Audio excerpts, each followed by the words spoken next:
E aí, pessoal, tudo bem com vocês? RR na área, já com saudade, né? Bom demais revê-los para a gente continuar o nosso bate-papo do tema de remuneração e salário, que é um tema que, de fato, é um tema grande, claro, é um tema que a gente vai extrair várias questões de prova, sem sombra de dúvida, então é um tema que tem que ver com muito detalhe. E como a gente tem uma carga horária fantástica, a gente pode ir tranquilo revendo todos esses pontos. Beleza? Fechado? Tá comigo? Então vamos lá. Agora não esquece, nosso combinado. Dá uma pausa aí, pega a sua CLT, ou o seu VAD, ou o seu bloco, pega o seu bloco de notas, suas canetinhas, o que for, e vambora. Vamos lá. Se entrega que hoje é dia de estudar direito ao trabalho, é um dia animado, motivado. Se tiver chateado, desliga, vai estudar constitucional, administrativo, processo civil. Eles não me ouçam, né? Mas trabalho é para um dia alegre, feliz, como tem que ser. Vamos lá, vamos então seguir aqui no tema de remuneração e salário e vamos falar um pouquinho dos adicionais salariais. Preste atenção, quando a gente fala em adicionais salariais, a gente tem que lembrar de um detalhe. No curso do contrato de trabalho, existem algumas situações, podem surgir algumas situações peculiares em que o empregado vai trabalhar em algumas situações desgastantes, prejudiciais à sua saúde, como um trabalho noturno, por exemplo, né? A gente sabe que trabalhar à noite é prejudicial, como trabalhar com uma atividade insalubre, uma atividade perigosa e por aí vai, ou até prestar horas extras, trabalhar além da jornada normal. Então, essas situações, elas sem dúvida, elas são muito prejudiciais ao empregado. Então, nesse caso, como forma de minimizar vamos dizer, essa situação prejudicial, acho que está ótimo o termo, então vem o legislador e traz alguns adicionais, e a ideia mesmo é essa, é minimizar essas situações. Esses adicionais, cuidado, eu gosto muito disso, são chamados de salário-condição, o que quer dizer que enquanto o empregado vive aquela situação no contrato de trabalho, enquanto o empregado vive aquela situação prejudicial no seu contrato de trabalho, ele vai receber esse adicional. O que quer dizer que, cessada a causa, cessa o adicional. Ah, Renzete, então eu posso falar que não existe direito adquirido à percepção desses adicionais? Perfeito, e não existe mesmo. Cessada a causa prejudicial, cessa o pagamento do respectivo adicional. O adicional que a gente vai começar a falar é o adicional de hora extraordinária. Nós já conhecemos, nós já sabemos qual é a jornada legal. A jornada legal, a jornada constitucional, ela está prevista no artigo 7º, inciso 13 da Constituição Federal, que diz que eu vou fazer jus ao adicional de horas extraordinárias se eu trabalhar além da 8ª hora diária e 44ª semanal. Então, por exemplo, a minha hora normal, ela vale R$10. Se eu hoje vou ficar aqui no Mastro Tribunais 1 hora a mais, eu vou receber pelo menos R$15 por essa hora. Então, esse é o adicional de hora extraordinária previsto no artigo 7º, inciso 16 da Constituição Federal, que é de no mínimo 50% da hora normal. Então, o adicional de horas extraordinárias, ele vai ser no mínimo de 50%. E lembrando, vale lembrar, as horas extras se pagas com habitualidades refletem nas demais verbas trabalhistas. A hora extra tem natureza, o adicional de horas extras, melhor dizendo, ele tem natureza salarial. Isso quer dizer que se eu prestar horas extras com habitualidade, isso vai incidir, reflexos nas demais parcelas de natureza salarial, tais como descanso semanal, 13º, férias, mais o terço constitucional, FGTS, aviso prévio e por aí vai. Agora tem que ser um detalhe. Eu disse a você, acabei de falar, que esses adicionais, eles são chamados pela doutrina majoritária de salário-condição. O que quer dizer que, cessada a causa, cessa o adicional, não existindo direito adquirido à percepção desses adicionais. Mas atenção, toma muito cuidado com um detalhe. Cessada a causa, cessa o adicional. Beleza. Só que vem o TST e fala o seguinte, para as horas extraordinárias, o papo não é bem assim. Quero dizer, se você trabalha com uma atividade insalubre, se você trabalha num período noturno, cessada a insalubridade ou cessada a causa do trabalho noturno, cessa o adicional. Então você volta a trabalhar para o diurno, sem o adicional noturno de 20%, se você é urbano. Você volta a trabalhar numa atividade salubre e cessa o adicional de salubridade e por aí vai. Mas em relação às horas extraordinárias, vem o TST e fala o seguinte, pera lá, alto lá. A gente sabe que hoje, a grande realidade, ainda mais no nosso momento de crise que a gente se encontra no Brasil, tem muitos empregados que estão na fila pedindo, ó, se tiver horas extras, estou dentro, tem que ganhar mais algum para fechar, para complementar a minha renda mensal. Isso é um cenário clássico do Brasil, sem sombra de dúvidas. Então vamos imaginar que você é um empregado que presta 3 horas... que você presta durante 3 anos já horas extras. Há 3 anos você vem trabalhando além da 8ª diária e 44ª semanal. É um dinheiro que já está inserido no seu orçamento? Claro que está. Se durante 3 anos eu já venho prestando horas extras, eu já conto com aquele valor. Ele está bonitinho no meu orçamento. Então ele vai servir para pagar um curso para um filho, para fazer uma viagem. Não me importa, ele já está no meu orçamento. Então vem o TST e diz, se o empregado presta horas extras com habitualidade, e aqui o TST foi muito feliz, porque ele me fala o que é essa habitualidade, durante pelo menos 1 ano, se o empregador reduzir ou suprimir as horas extraordinárias, vai ter que indenizar o empregado. Indeniza como, RR?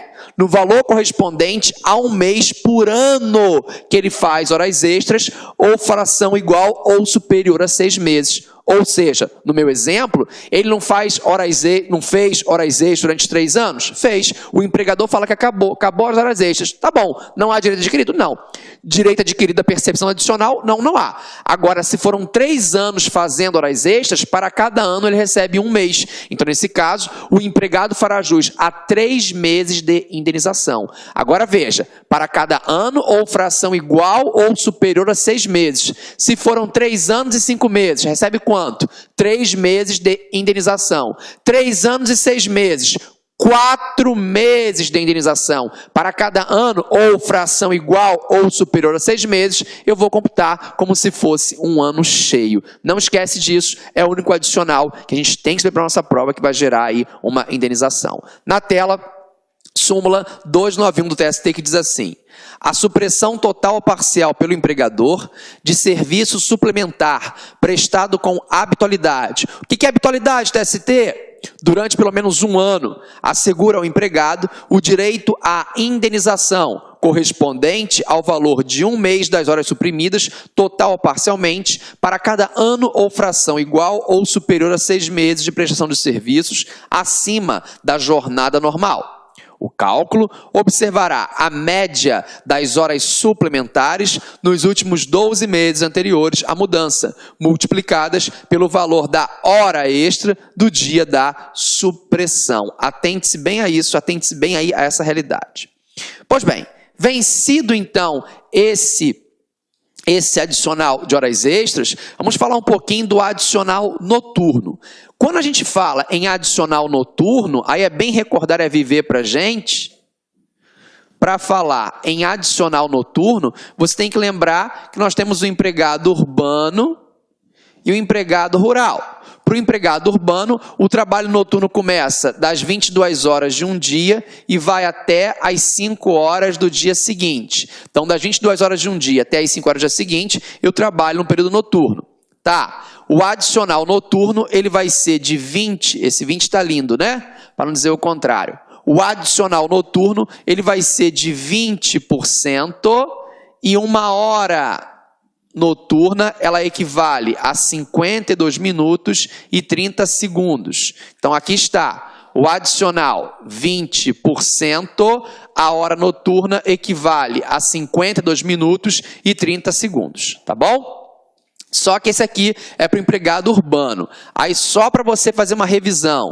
O rural, lembra do rural? Aí você tem que perguntar assim, qual rural, Renzete? O rural agricultura? Não. O rural pecuária? Depende da prova, né? Pode ser o rural pecuária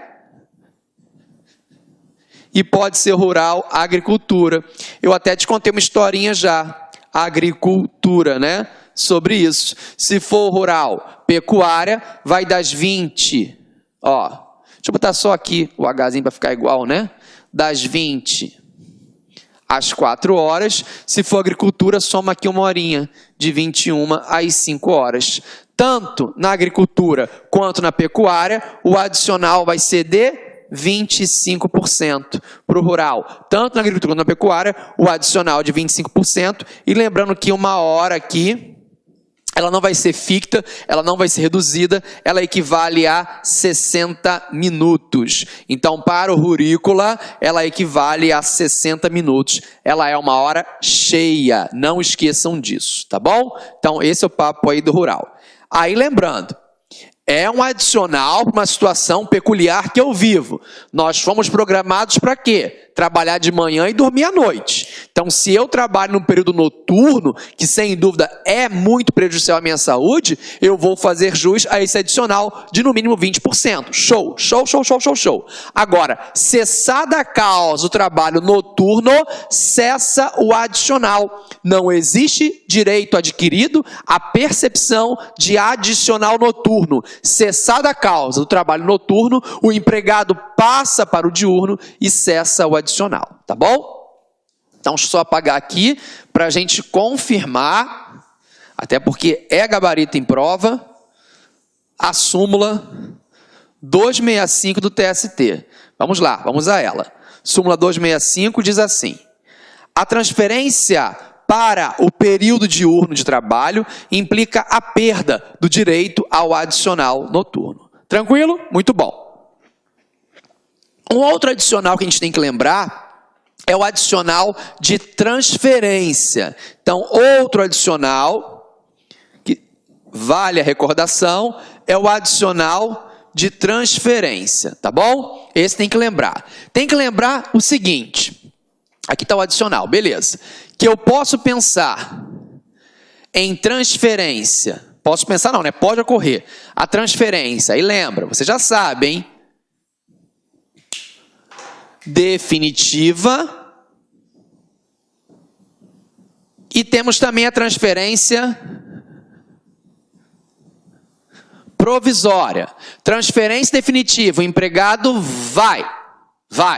Transferência provisória, vai, mas volta. Ah, volta por quê? Porque o legislador fala enquanto durar essa situação. Então, enquanto durar essa situação, me destaca o caráter provisório daquela transferência. Ah, recordar é viver. Transferência para o direito do trabalho é aquela que acarretar necessariamente a mudança de domicílio. Saio do Rio e vou para Cuiabá. Isso é transferência. Transferência é aquela que acarretar necessariamente a mudança de domicílio. Tudo bem? Se a transferência for provisória, o empregado vai, mas volta, ele fará jus a um adicional, isso cai na prova, de 25% do valor correspondente, ao valor da remuneração que ele recebia na origem. Então, se a transferência, repito, for provisória, vai acarretar um adicional de no mínimo 25%. Se a transferência for definitiva, não há que se falar em adicional. Só existe adicional para a transferência provisória. Não esquece isso, adicional só para transferência provisória. Se errar essa, não me conta, vou ficar muito chateado, muito triste com você. Mas você não vai errar, tenho certeza. Pois bem, deixa eu só dar uma apagadinha aqui e a gente vai direto para o dispositivo, como a gente sempre gosta de fazer. Explicar, exemplificar e fechar com a lei, Isso nos garante o gabarito integral aí de trabalho. Artigo 469, parágrafo 3º da CLT. Em caso de necessidade de serviço, o empregador poderá transferir o empregado para localidade diversa da que resultar do contrato. Ok? Não obstante as restrições do artigo anterior, mas nesse caso ficará obrigado a um pagamento suplementar nunca inferior a 25% dos salários que o empregado percebia naquela localidade, enquanto durar essa situação. Enquanto durar essa situação, destaca o caráter provisório desse adicional. Atente-se bem a esse detalhe, tá bom? Um outro adicional que nós temos ainda, embora a gente nem tenha conversado muito sobre, é o adicional de periculosidade. Então, nós temos ainda o adicional de periculosidade. Então, são situações que o empregado pode vivenciar no contrato dele que colocam ele em perigo. Então, são 6 as situações. E isso é que você tem que saber mesmo, tá? A gente até volta a falar sobre isso na aula específica disso, de adicionais, de segurança e medicina do trabalho. Então, são os explosivos. Quer continuar assistindo essa videoaula? Aliás, você quer fazer o nosso curso aí, super competitivo, aqui no Lá Concurso? Então, convido vocês a acessarem o nosso site, laconcurso.com.br. Lá nós temos uma preparação top de linha para o concurso do TRT 24. TRT 24, Tribunal Regional do Trabalho de Mato Grosso do Sul. Concurso esse que edital já está na praça, está publicado.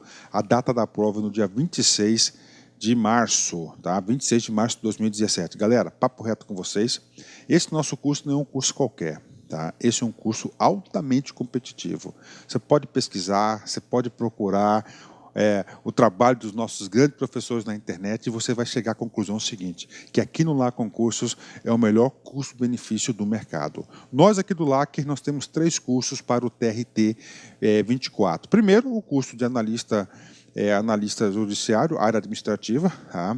Um curso altamente competitivo, porque o professor Luiz Antônio é professor de administração e aquela parte de conhecimentos específicos na área de administração pública, vocês podem ter certeza que o professor vai fazer uma grande preparação para vocês gabaritarem.